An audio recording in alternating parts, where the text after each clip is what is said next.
Olá, meus queridos irmãos e amigos, a paz, que Deus possa nos abençoar mais uma vez na continuidade desses estudos que estamos tendo.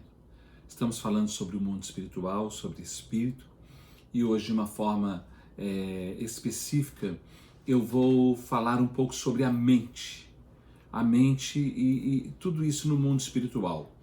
Então eu gostaria de fazer uma oração para que Deus possa nos abençoar e nos dar o entendimento de tudo aquilo que vamos compartilhar. Senhor, em nome de Jesus Cristo nós te pedimos que o Senhor abençoe a nossa mente, o nosso intelecto, a nossa capacidade de ouvir, de entender, de captar, de receber e de colocar em prática aquilo que nós estamos aprendendo, ó Pai. Suplicamos a Ti a Tua bênção para todos os Teus filhos que estarão recebendo esse estudo e participando desse estudo. Nós te pedimos a Tua bênção em nome de Jesus. Amém. Queridos, hoje, conforme eu falei, eu quero falar um pouco sobre a mente, não é? As batalhas mais difíceis e complexas do ser humano acontecem na mente. Vou repetir. As batalhas mais difíceis e complexas do ser humano acontecem aqui, ó, na nossa mente. Mente é intelecto, é a parte de reflexão, da memória, dos pensamentos, das lembranças, da imaginação, da intenção, da intuição, da tensão, da ilusão e dos sonhos. Isso é a mente. A mente é onde fica armazenado as experiências vividas ou idealizadas e fantasiadas, que chamamos muitas vezes de mente fértil, ou mente poluída, ou mente vazia. É a nossa mente, aquilo que nós armazenamos dentro de nós, lá do nosso intelecto. Lá na carta ao apóstolo Paulo aos Romanos, no capítulo 12, versículo 2, o apóstolo Paulo escrevendo aos Romanos, ele fala assim: transformai-vos pela renovação da vossa mente, do vosso entendimento, para que saibais qual seja a boa, perfeita e agradável vontade de Deus. Ele fala assim: rogo-vos, pois, irmãos, pelas misericórdias de Deus, que apresenteis os vossos corpos por sacrifício vivo, santo e agradável a Deus, que é o vosso culto racional. E não vos conformeis com este século, não vos conformeis com este mundo, mas transformai-vos pela renovação da vossa mente, para que saibais qual seja a boa, perfeita e agradável vontade de Deus. Então ele fala sobre renovação da mente, transformação do nosso entendimento. Nós precisamos mudar e nós vamos ver por que é que ele fala isso. Lá no Salmo de número 26, o Salmo de número 26 fala assim. Olha aqui no versículo de número 2, ele fala para que Deus sonde a nossa mente, venha sondar o nosso entendimento. O capítulo 26, Salmo 26, versículo 2 fala: examina-me, Senhor, e prova-me, sonda-me o coração e os pensamentos, não é? Venha sondar, venha examinar a minha mente. Venha olhar o que é que está dentro de mim, se está tudo ok, se está bem, se é isso mesmo que eu preciso ter e pensar, se isso vai me fazer bem ou não. Então, o apóstolo Paulo fala, nós precisamos transformar a nossa maneira de pensar, mudar o nosso entendimento, a nossa forma de entender, de ver, de enxergar as coisas, e nós pedimos para que Deus sonde o nosso coração e a nossa mente, o nosso entendimento. Por quê? Por que sondar a mente? Por que transformar a mente? Porque o nosso corpo responde, tem reações e vibrações decorrentes daquilo que está na nossa mente. São reflexos daquilo que está na nossa mente, daquilo que nós pensamos. As nossas reações, atitudes e vibrações são reflexos da nossa mente, dos nossos pensamentos. Vocês estão entendendo? Então, nós pensamos e alguma coisa acontece conosco, ou não acontece. Nós temos uma reação de fazer alguma coisa ou de não fazer, mas tudo de acordo com aquilo que nós pensamos, de acordo com aquilo que passou pela nossa mente. Nós podemos ter um movimento impulsivo, rápido, ou lento, ou devagar, ou não fazer nada, porque o nosso corpo vai ter o reflexo, vai ter a vibração daquilo que a nossa mente está pensando, daquilo que está aqui dentro da nossa cabeça. A mente, assim como a alma, que é a sede das emoções, e o espírito é abstrata. A mente é abstrata, ou seja, não se vê, não se pega, não tem forma, ela existe. Como o oxigênio existe, nós não vivemos sem ele, mas nós não pegamos, nós não apalpamos, mas nós sabemos que ele existe. Então, a mente é abstrata, como a alma é, como o espírito é. O espírito não tem forma, a alma não tem forma. Não é mesmo? Somente o que tem forma é o nosso corpo. Por isso que Jesus disse no Evangelho de João, capítulo 8, versículo 32, Jesus conversando com alguns judeus, com alguns religiosos, ele disse para aqueles homens, João 8, 32, conhecereis a verdade e a verdade vos libertará. Conhecereis a verdade e a verdade vos libertará. Ou seja, o conhecimento, principalmente da verdade, nos ajuda nas nossas ideias e nos nossos objetivos. O conhecimento transforma, não é? O conhecimento tem a função de trabalhar na mudança dos nossos hábitos e paradigmas. Quando Jesus fala conhecereis e conhecereis a verdade e a verdade vos libertará, ele está dizendo, nós vamos conhecer a verdade do mundo espiritual, a verdade da pessoa de Jesus, da pessoa do Pai, do Filho, do Espírito Santo, do mundo espiritual. Nós vamos conhecer essa verdade, que Jesus é o caminho, a verdade e a vida, e ninguém vai ao Pai senão por ele. E então nós conhecemos duas verdades. Quando nós conhecemos a verdade em duas situações. Nós conhecemos Jesus, que é a verdade, e nós conhecemos a verdade sobre nós mesmos. Quem nós somos, quem eu sou, quem você é.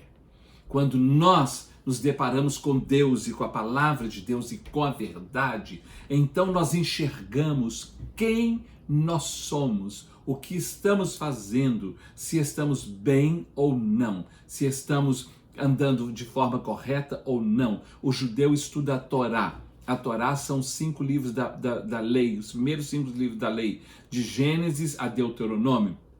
E Torá significa vara de medir. Ou seja, quando nós lemos a Torá, quando nós lemos a palavra de Deus, as leis de Deus, nós conhecemos a verdade. E aí a nossa vida é medida. Nós somos medidos. Então nós enxergamos Deus, a verdade, e qual é a nossa medida. Então, conhecereis a verdade vos libertará. Nós precisamos pensar e analisar os nossos hábitos, as nossas preferências, as nossas escolhas, as nossas decisões. Por isso que nós precisamos pensar e ponderar quando nós conhecemos a verdade. E é importante conhecer a verdade, porque aí nós vamos ver como é que estão as nossas escolhas, como é que estão os nossos hábitos, como é que todas as coisas estão, se nós estamos caminhando bem ou mal, se nós temos que mudar ou não. Por isso que o apóstolo Paulo fala, transformai-vos no vosso entendimento, na sua forma de pensar, porque nós estamos acostumados e sendo levados pelo sistema do mundo, das pessoas, da forma com que as pessoas pensam. E infelizmente a maioria das pessoas estão distantes de Deus, estão longe de Deus, apesar de dizerem que elas creem em Deus, que acreditam em Deus e que até oram a Deus, a maioria não sabe nada sobre Deus. Por isso, mesmo crendo em Deus, fazem muitas coisas erradas, equivocadas, achando que estão certas, né? Então, quando nós conhecemos a verdade, nós passamos a ponderar, a pensar, a analisar os nossos hábitos, as nossas preferências, as nossas escolhas e as nossas decisões. Mente. A nossa mente, ela está dividida em duas partes. No subconsciente e no consciente. São duas partes distintas. O subconsciente é o consciente. O nosso consciente e o nosso subconsciente é o resultado do que vemos, do que ouvimos e conseguimos observar. O nosso subconsciente e o nosso consciente é o resultado daquilo que ouvimos, daquilo que vemos e daquilo que nós conseguimos observar e captar. Então, o corpo vai reagir ao consciente ou ao subconsciente. Nós vamos ver o que é que significa o subconsciente e o consciente.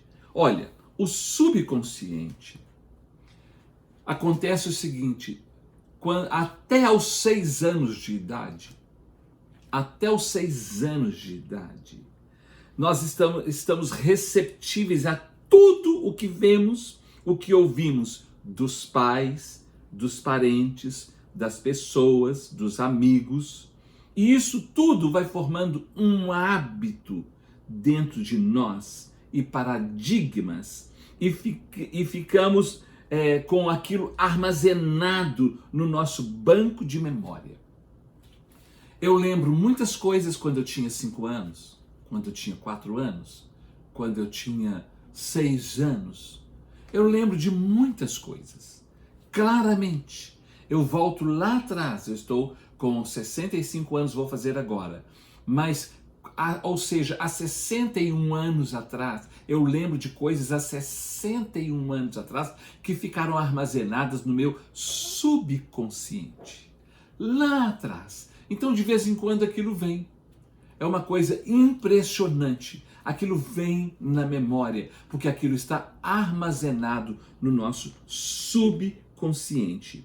E o subconsciente é uma porta aberta de criatividade. E começamos a guardar tudo o que acontece conosco. De 0 a 6 anos, a partir do momento que nós começamos a ver, observar, entender alguma coisinha, e aí nós guardamos aquilo no nosso subconsciente, né? Nós atuamos de acordo com a frequência, ou seja, de acordo com as ondas do nosso pensamento ou dos pensamentos. Nós atuamos conforme isso, conforme essas ondas. Vocês já tiveram uma onda lembrou de uma coisa e aí você começa a ficar deprimido ou alegre ou chateado porque vem algo lá de trás, algo que aconteceu lá atrás, ou de bom ou de ruim. Então, o nosso corpo, ele passa por essas ondas, por essas frequências, não é mesmo? Por causa daquilo que está armazenado no nosso subconsciente. O subconsciente atua muito na área emocional, na nossa alma, que é a sede das emoções. Quantas vezes a pessoa ela está numa palestra, assistindo uma palestra como essa, e aí de repente ela muda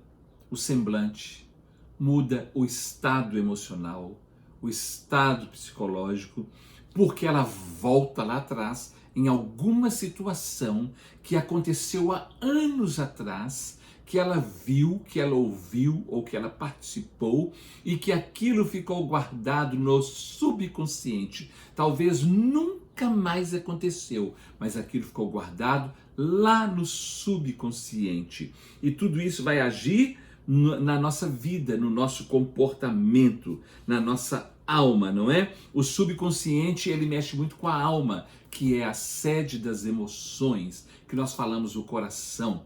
Não é mesmo? A forma romântica de falar da alma é o coração. Meu coração não está sentindo, meu coração sente, meu coração não está pedindo, é a alma, que é a sede das emoções. E muitas vezes o coração ou a alma tem um determinado tipo de comportamento por causa daquilo que veio lá do subconsciente.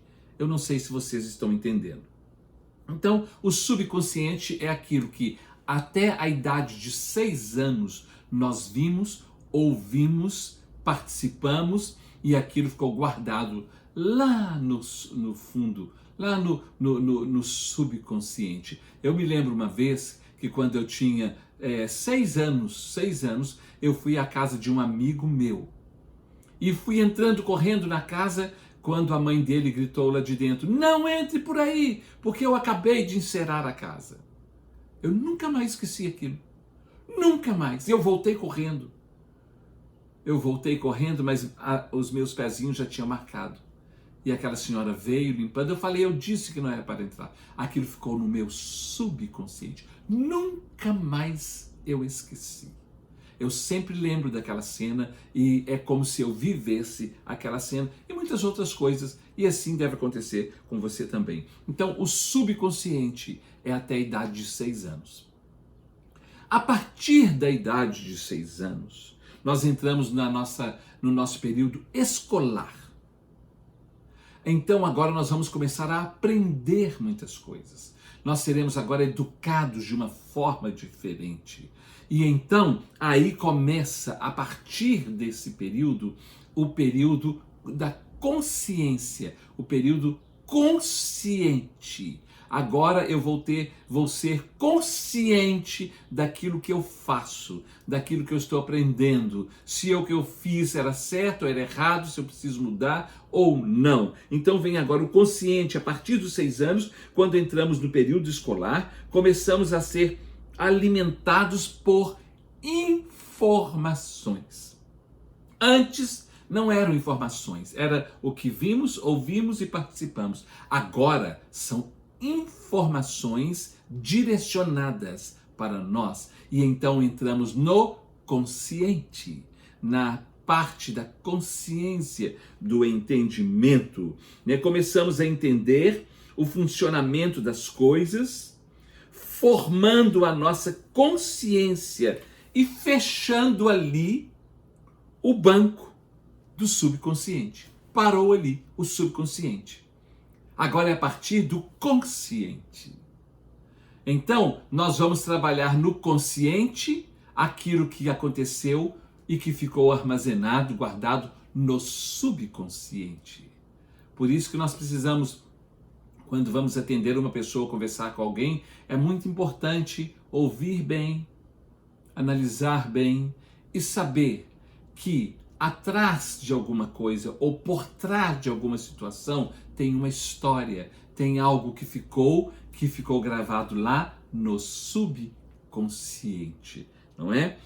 Quando começa a fase da consciência, já temos hábitos e paradigmas por causa do que foi armazenado no inconsciente. Eu espero que você esteja entendendo isso.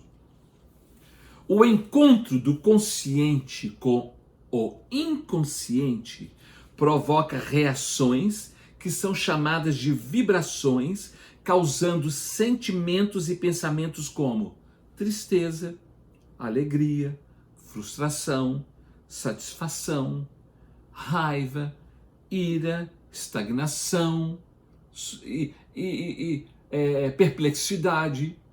Quando o consciente ele encontra com o inconsciente, então começa um confronto, ou às vezes até um conflito, por causa da experiência que tivemos, por causa do que aprendemos, do que vimos e que ficou guardado. Agora nós estamos sendo direcionados, instruídos, e a consciência ou consciente vai agora confrontar o inconsciente. Isso resultará em algum tipo de comportamento, de escolhas e de decisões.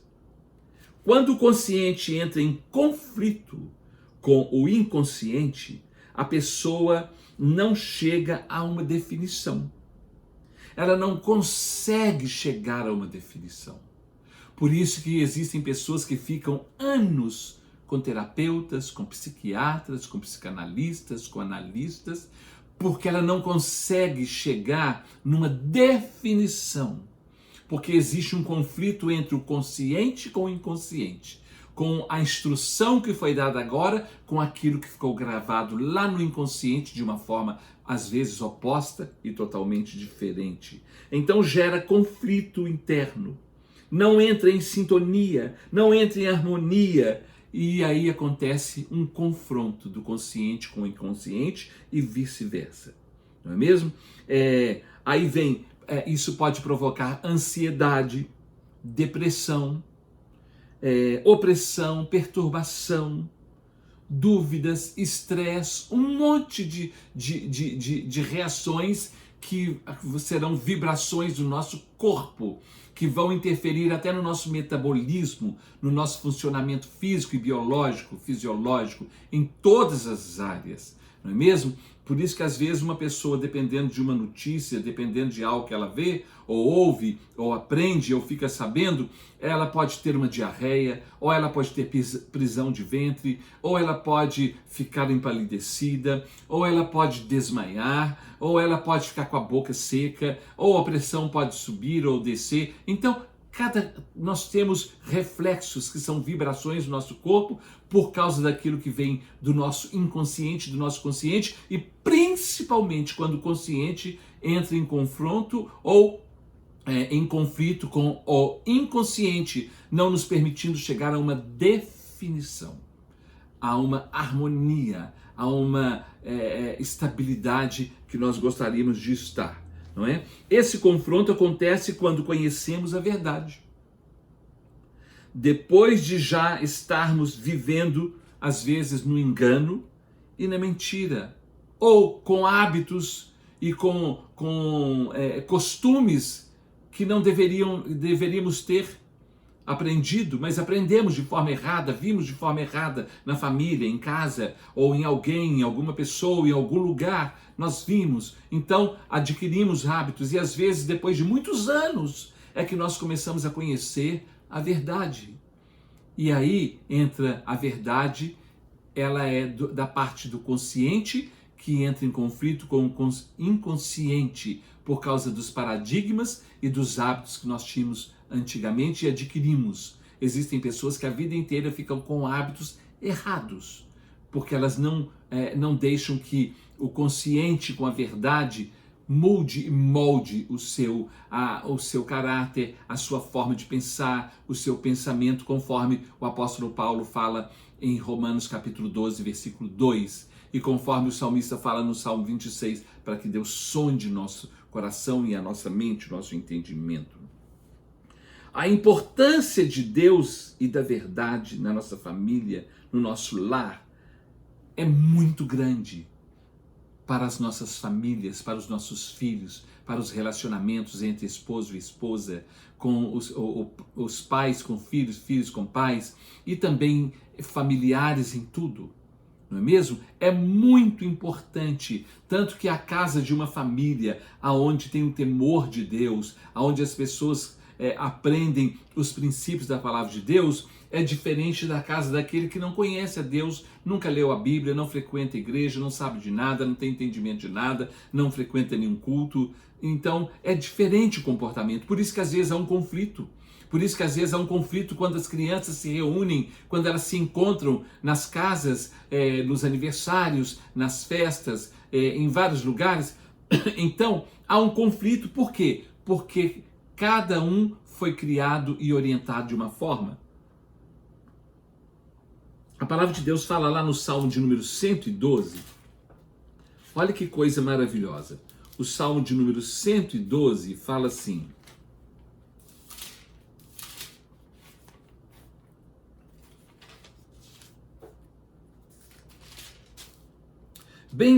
Aleluia! Bem-aventurado o homem que teme ao Senhor e se compraz nos seus mandamentos.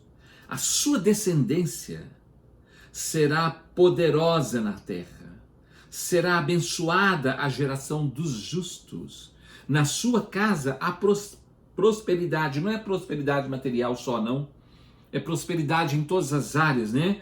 E riqueza, e a sua justiça permanece para sempre. Então a casa daquele homem, daquele casal, daquela pessoa que teme o Senhor, os filhos serão diferentes, a criação será diferente, tudo será diferente, porque vai ter uma segurança de Deus, vai ter uma forma diferente de orientar e de mostrar, e de guiar, de ensinar e de formar aqueles filhos, aquelas vidas, não é mesmo? Então, a prosperidade é uma casa abençoada. O Salmo de número 127, versículo 1, fala assim: se o Senhor não edificar a casa, em vão trabalham os que a edificam. Então, quando Deus não está presente numa casa, numa família, as lutas são diferentes, os problemas são diferentes, são mais complexos, são mais difíceis, é muito mais difícil de reconciliar, de perdoar, de pedir perdão, de acertar, não é mesmo? Porque na casa daquele que teme o Senhor, Deus está edificando junto, então tudo é diferente, é muito diferente. Nós sabemos disso e o mundo aí fora sabe disso.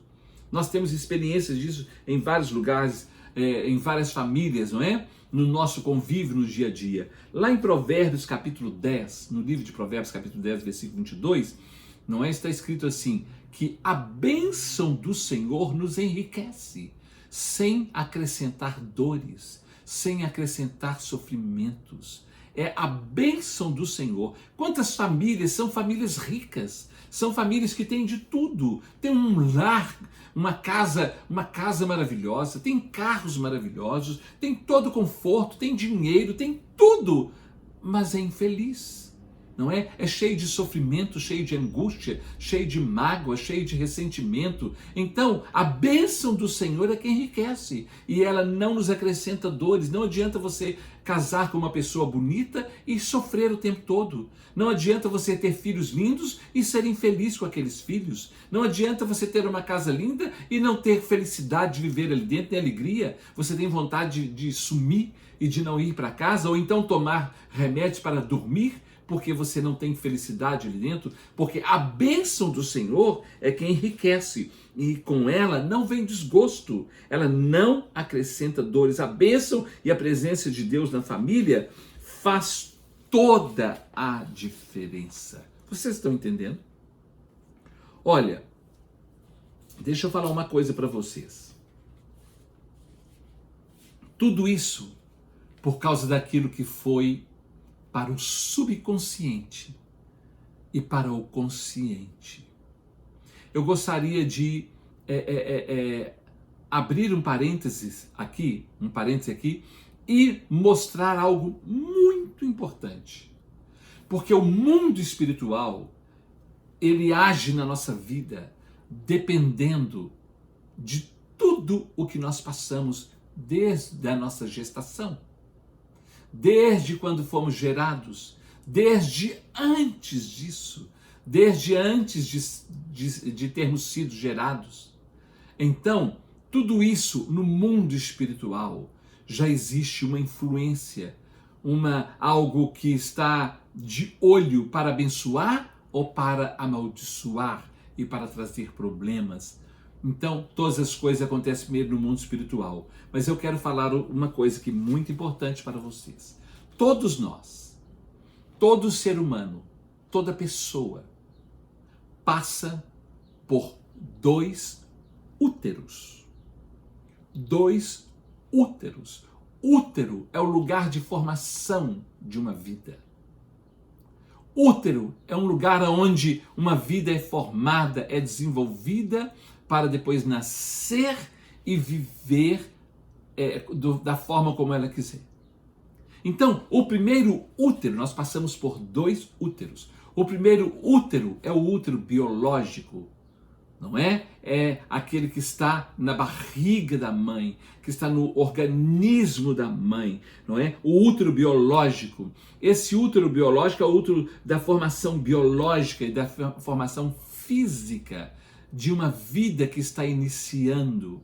E Deus determinou que esse período de formação no útero biológico, que é na mãe, no ventre da mãe, esse período está determinado por Deus por 9 meses. Ele não determinou 9 meses e meio, nem 10 meses, nem 11, nem 8, nem 7. Ele determinou 9, porque com 9 meses, aquele ser que foi formado já está completamente pronto para sair da dependência do útero e do cordão umbilical e viver agora fora do útero. Fora do útero. Então, o primeiro útero é o da formação biológica. Só que aqui nesse útero é formado, nós recebemos todas as informações do DNA, da genética, não é mesmo? Então às vezes nós nascemos com os traços do pai e o gênio e o temperamento da mãe, ou vice-versa. Então, ali na formação de 9 meses, ali no útero, no primeiro útero, é a formação genética, é a formação biológica. Ali nós recebemos todas as informações que a mãe passa através do cordão umbilical e através das suas emoções, através do seu corpo, através daquilo que ela alimenta, através daquilo que ela toma, bebe, através daquilo que ela sente de emoção, ou de tristeza, ou de alegria, através de várias coisas que passam na sua vida. A criança recebe tudo isso. Os pensamentos, as tristezas, as revoltas da mãe, tudo isso afeta naquela vida que está ligada diretamente pelo cordão umbilical, que está sendo alimentada por ela, dentro da sua placenta, está crescendo ali. Então essa criança, ela recebe toda essa influência indireta e diretamente através do corpo, do útero, que é uma formação que dura 9 anos. Tudo que a mãe vive, sente e passa vai ser transmitido para aquele feto, para aquela criança que está em formação. Vocês estão entendendo?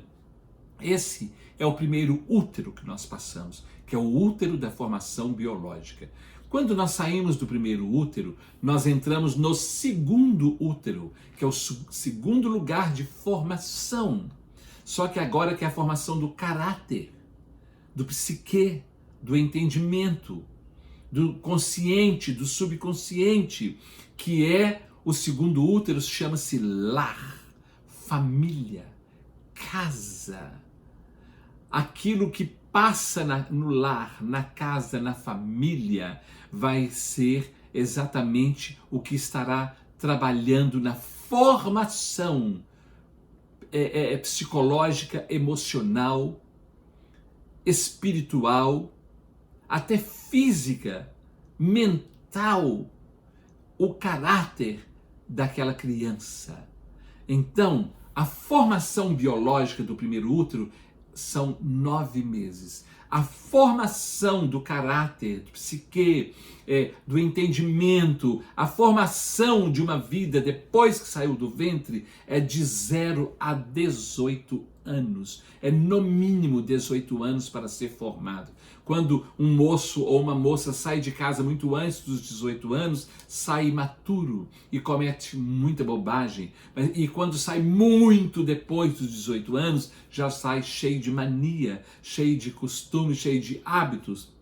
Então, tem uma formação que são 18 anos. Então, tudo aquilo que passa numa casa, num lar, numa família, vai atingir diretamente aquela vida que está ali no segundo útero chamado lar. Você está entendendo?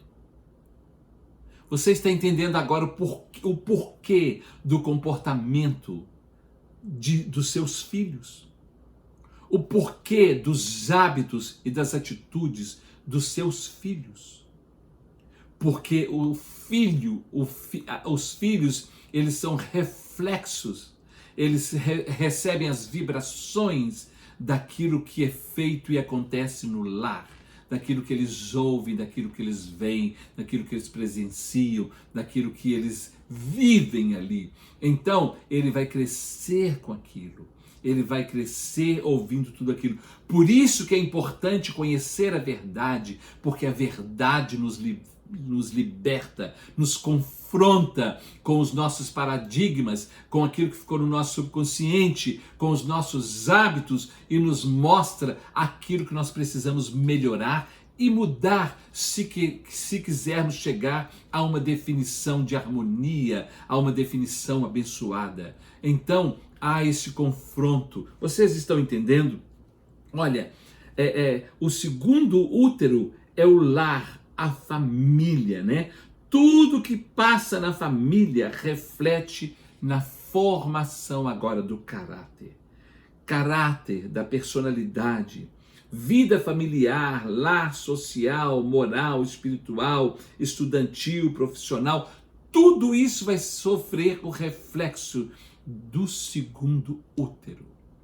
As nossas atitudes, o nosso comportamento fora, na casa das outras pessoas, na escola, no trabalho, é um reflexo do segundo útero. Nós trazemos conosco, não é? O subconsciente, que é até os 6 anos, o consciente a partir dos 6 anos, a partir da idade escolar, e aquilo que nós passamos no segundo útero, que se chama lar. Então tudo isso vai entrar na nossa formação, vai entrar na nossa vida, não é? Então, de 0 a 6 anos, o inconsciente.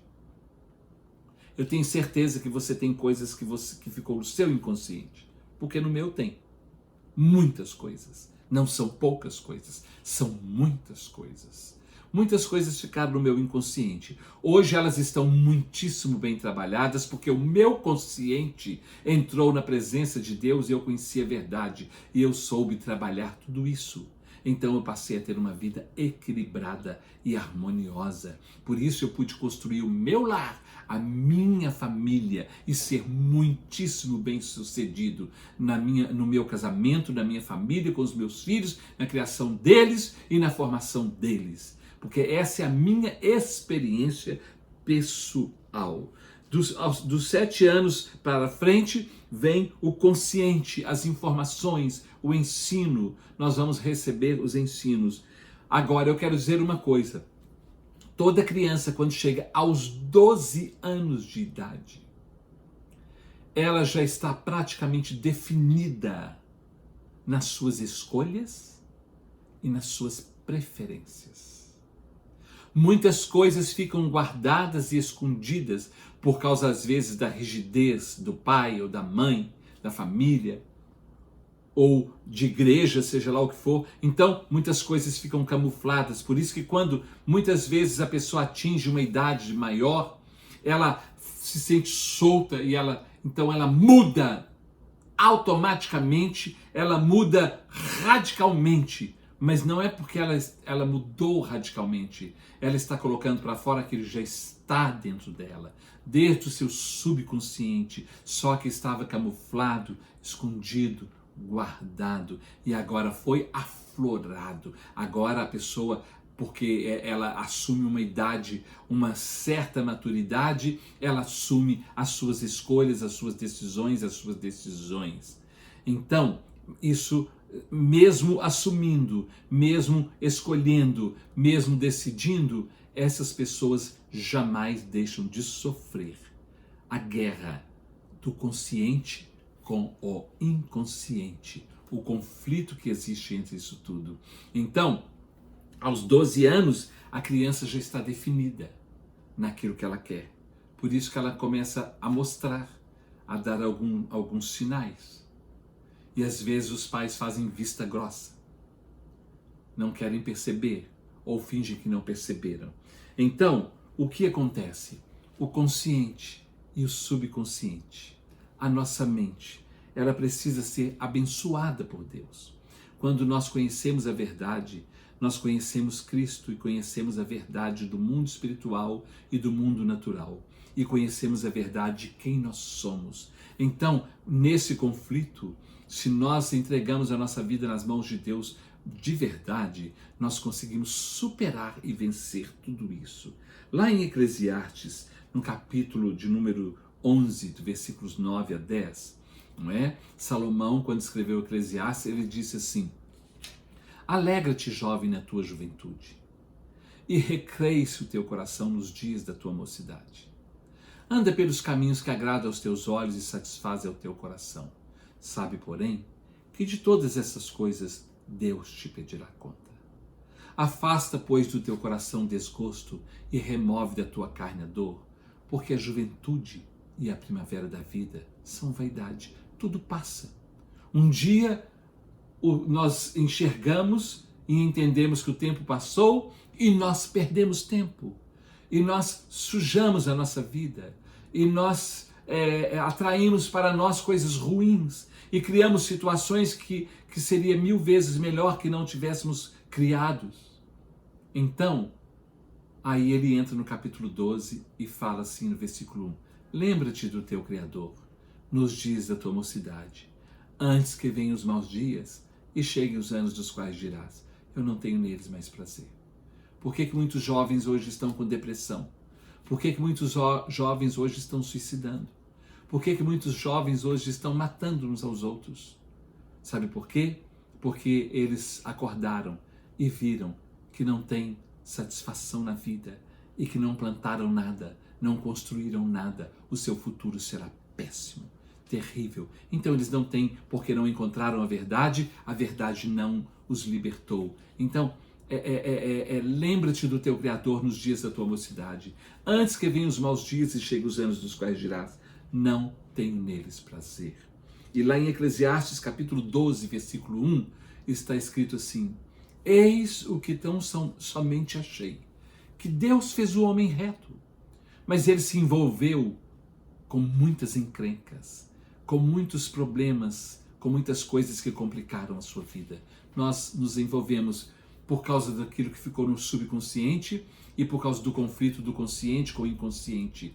O nosso corpo vai sofrer as vibrações da nossa mente e aí nós vamos fazer escolhas e decisões talvez erradas, muito erradas, perigosas ou certas e abençoadas. Eclesiastes capítulo 7, versículo, deixa-me ver aqui, de número...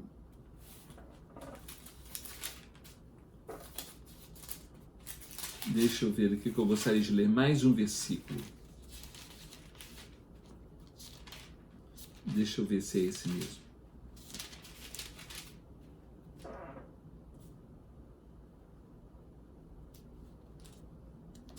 Não, não é esse versículo.